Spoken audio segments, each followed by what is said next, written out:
राणा सांगा। कहने को तो नाम ही काफी है, लेकिन दुर्भाग्य है कि हमारी आज की पीढ़ी नाम के अलावा कुछ नहीं जानती। मेवाड़ वीरों की भूमि है। यहाँ कई शूरवीरों ने जन्म लिया और अपने कर्तव्य का परवाह किया। उन्हीं उत्कृष्ट मणियों में से एक थे राणा सांगा। पूरा नाम महाराणा संग्राम सिंह।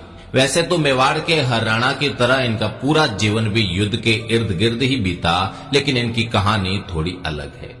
राणा सांगा ने अपने जीवन काल में 100 से अधिक युद्ध लड़े और इन युद्धों के दौरान राणा सांगा ने अपनी एक आंख, एक हाथ और एक पैर गंवा दिया। फिर भी राणा रुका नहीं, झुका नहीं।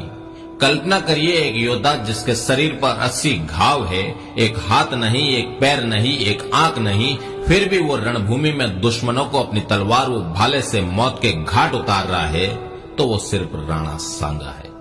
खानवा के युद्ध के दौरान जब सभी राजपूत शासक राणा सांगा के साथ खड़े थे, बाबर मैदान छोड़कर भागने वाला था, उस वक्त शीला द्वितीय, जो सांगा का रिश्ते में उनका सगा बेनोई था, 30,000 घुड़सवारों के साथ एकदम युद्ध के बीचों बीच बाबर से मिल गया। भारत के भाग्य का फैसला हो गया।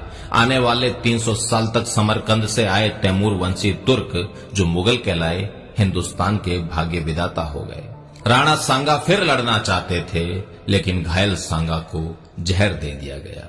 इतिहास के पन्ने कुर हकीकतें होती है। सुखद बॉलीवुड फिल्मों जैसा उसका अंत नहीं होता। सांगा हिंदुस्तान का बादशाह नहीं बन पाया।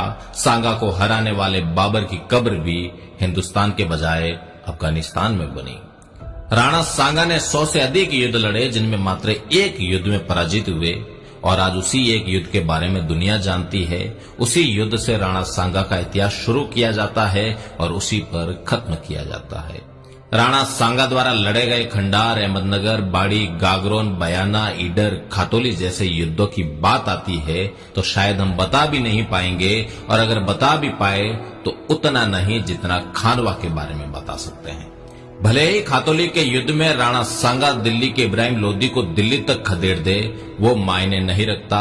बयाना के युद्ध में बाबर को भागना पड़ा हो, वो भी मायने नहीं रखता। मायने रखता है कि बाबर से खानवा के युद्ध में राणा सांगा हार गया।